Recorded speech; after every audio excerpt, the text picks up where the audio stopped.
中国大陆曾经有很多的抗日神剧，神剧中有很多无脑吹捧的情节，也引起了国内观众的吐槽。学过历史的都知道真实的历史是什么样子。印度这个神奇的国度也拍摄了很多抗中神剧，与国内观众不同的是，印度观众对于神剧中说的内容深信不疑，甚至还为其中一个角色修建庙宇，把他奉为神明。印度根据所谓真实事件改编的电影《72小时永难磨灭的英雄》中，有一名印度士兵在1962年中印战争中以一人之力抵挡住了300名解放军战士的进攻，是夸张神剧还是印度战神？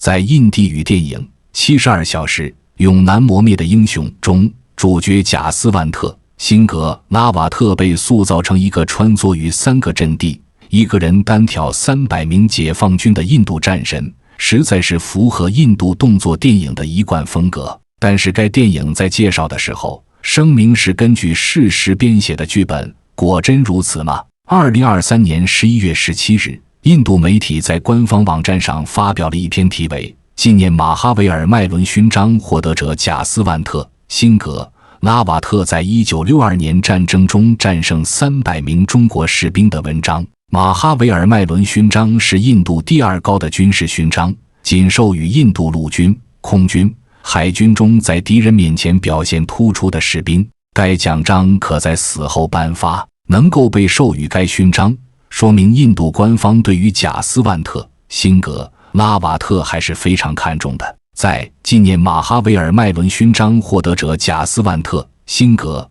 拉瓦特在1962年战争中战胜300名中国士兵这篇文章中，印度媒体讲到了拉瓦特在1962年的中印战争中击毙了300名解放军战士的故事。根据印度方面的资料记载，步枪手拉瓦特出生于北阿坎德邦的一个小山村，于1960年应征入伍，进入印度陆军部队第4加瓦尔步枪团第4营服役。1962年，印度和中国在东部战线爆发战争，拉瓦特被派前往中国藏南地区的塞拉托普执行任务。在其中的努拉南战役中，拉瓦特一个人在战友全部牺牲的情况下，与300名中国人民解放军战士进行了72小时的艰苦战斗，随后身受重伤的拉瓦特殉难。印度媒体这样形容的在1962年中印边境战争期间，贾斯万特·辛格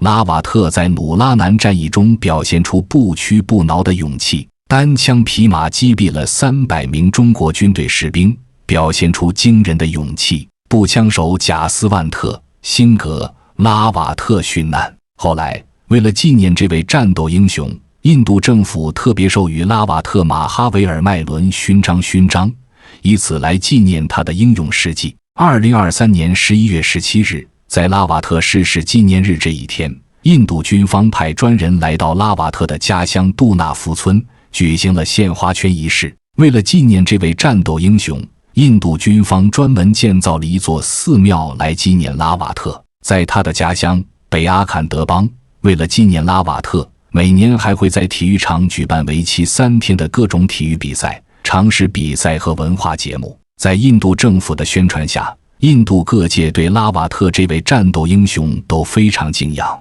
贾斯万特纪念信托基金会主席库尔迪普·拉瓦特说，为了纪念他，杜纳福村组织了各种体育比赛。北阿坎德邦文化部正在组织文化节目和节目，以纪念11月17日的逝世纪念日。尽管当时也有人对拉瓦特的战绩表示过怀疑，但是面对政府的大肆宣传，没有人敢公开表示质疑。在2023年11月17日的报道中，纪念信托基金会秘书达利普·迪亚尼表示，北阿坎德邦政府未能履行修建纪念馆和体育场的职责。我们提醒州政府，当时的首席部长特里文德拉·拉瓦特和蒂拉特·辛格拉瓦特宣布为杜纳福村建造贾斯旺特纪念馆和体育场。拉瓦特的英雄事迹是真的吗？根据印度官方公布的资料，可以还原出1962年11月17日努拉南战役的一些画面。1962年11月17日，中国人开始发动一系列攻击，以占领印度军队的阵地。当时拉瓦特的部队驻守在中印边境的努拉南地区，他的部队接到的任务是确保努拉南大桥的安全。为了顺利完成任务，第4加瓦尔部枪团地连在努拉南桥沿线采取防御姿态，并构筑防御战线。从印军视角来看，努拉南战役是这样的：当天凌晨5时左右，解放军企图秘密潜入印军阵地前线发动突袭，但是在穿插过程中被印军第4加瓦尔部枪团地连的哨兵发现，随后双方发生激烈交火。中国军队在这场战斗中因穿插没有到位，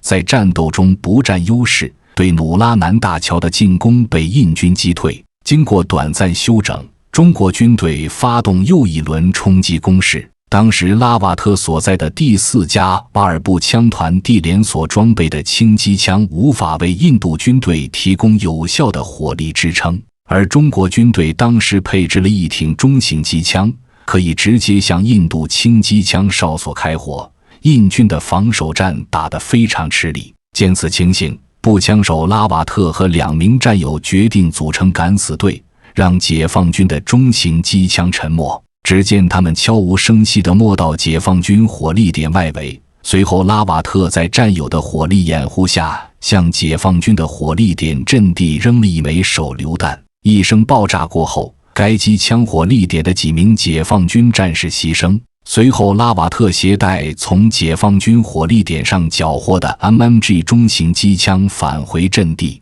途中拉瓦特和2名战友遭到了解放军的射击。在受伤的情况下，拉瓦特设法将 MMG 机枪拖回印军阵地，从而改变了战斗进程。3名敢死队员归队后，第4加瓦尔部枪团地连接到撤退命令，但拉瓦特决定留下来坚守阵地。随后他在塞拉努拉2姐妹的帮助下，开始3天3夜坚守阵地的艰苦作战。当时他们3个人在战场上击中所有能够射击的武器装备和相应的弹药，和解放军僵持了整整72个小时。战斗刚开始时的时候，他们3个人的射击很勇猛，一度让解放军以为自己对面是印军一个营的部队。后来一名为拉瓦特和2姐妹提供口粮的搬运工被解放军俘虏，这时候才知道他们只有3个人，还有2名女性。摸清楚情况后，解放军以绝对的兵力包围了3人，并进行猛烈进攻。塞拉在一次手榴弹袭击中丧生，努拉被解放军俘虏。拉瓦特一直战斗到最后，只剩他一个人的时候，他在不同的火力点上进行还击，经常从一个哨所跑到另一个哨所进行射击。关于拉瓦特的死亡，有2种说法，一种是拉瓦特因寡不敌众，被解放军俘虏后绞死，另一种是说拉瓦特打到弹尽粮绝，用最后一颗子弹开枪自尽了。在印度方面关于努拉南战斗的记载中，第4加瓦尔部枪团第4营在1962年11月17日击退了中国军队对他们阵地的2次进攻。在解放军第3次进攻的时候， MMG 机枪阵地被拉瓦特摧毁，拉瓦特在返回途中受重伤。这场战斗中，解放军伤亡300人，而第4加瓦尔部枪团损失了2人，8人受伤。如果不是他的牺牲，中国人早就到达了阿萨姆邦。在查纳基亚国防基金会的官方网站上是这样描述拉瓦特的：他的英雄主义在1962年11月的努拉南战役中脱颖而出。面对中国军队的大规模猛攻，当印军因伤亡惨重而下令撤退时，步枪手拉瓦特拒绝撤退。他与2个蒙巴部落女孩塞拉和努拉一起成功地阻止了中国军队的前进3天，给了印度军队重新集结和准备的关键时间。他的反抗行为和他在压倒性困难下采取的非凡立场，使他成为了一个传奇。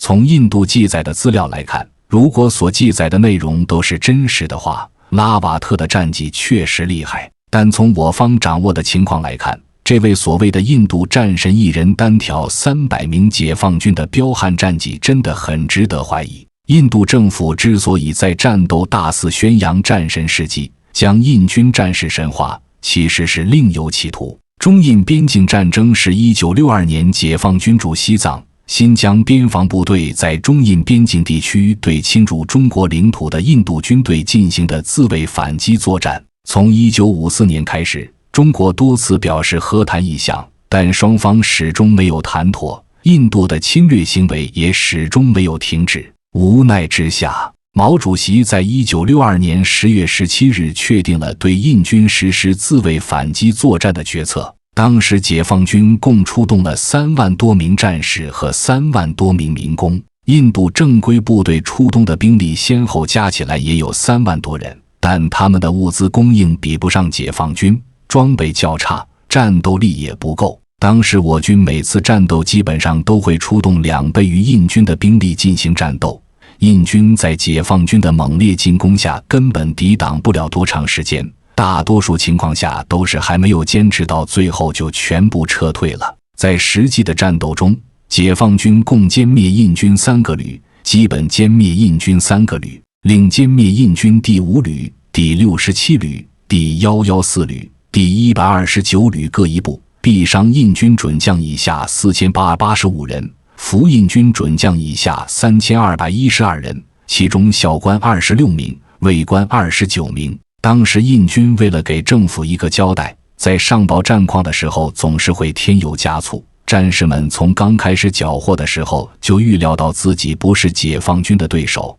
但又不能违反命令。在这样的情况下，军方不愿意为战斗的失败承担责任，只得谎报军情。军队内部的恐慌情绪很快就蔓延至整个印度社会，有条件的百姓都在逃跑，连印度首都新德里的居民和官员家属都在逃离。当时印度总理尼赫鲁接连2次给美国写信请求支援，都没有得到回应。万般危急之下，中国宣布自卫反击目的达成，主动撤兵。从这时候开始，印度政府开始为挽回自己的颜面做工作，在宣传中将战果扩大，大肆宣扬英勇抗击的精神。拉瓦特就是在这样的背景下被塑造成战神的。其实，在1962年11月17日的那场战斗中，拉瓦特只是因为身受重伤无法离开努拉南阵地，所以只得孤身面对解放军的进攻。